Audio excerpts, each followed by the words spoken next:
Aldo ক্যাফেতে প্রথমবার live music show হচ্ছে।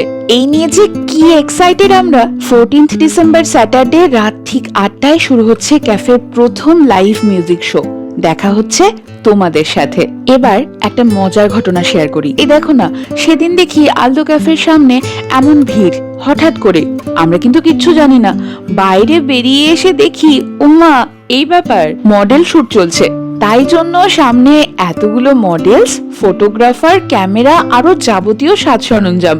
প্রথমবার এত সামনে থেকে দেখছি। আমাদের আলদো ক্যাফের অভিজ্ঞতার ঝুলিতে এও জমা হয়ে থাকলো। আর যেটা বলছিলাম, ওই বড়দিনের মাসে নতুন অনেক ডেজার্ট এসেছে।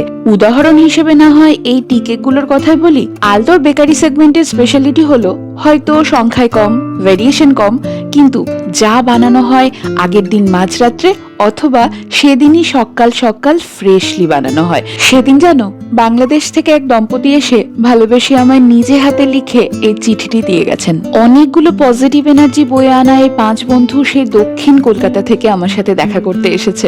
ওরে বাবা, আমার যে কি ভালো লেগেছে। আমাদের ক্যাফের বেকারি আইটেম কেন এত তাড়াতাড়ি সোল্ড আউট হয়ে যায়, এ নিয়ে অনেকেই দুঃখ করেন। একজন চিজ কেকের জন্য 3 দিন ঘুরে গেছেন, আর একজন তিরামিসুর জন্য 2 দিন। আশীর্বাদ করো এই সেগমেন্টটাকে যেন আরো বড় করে তুলতে পারি, যাতে আর ফিরে না যেতে হয় কাউকে।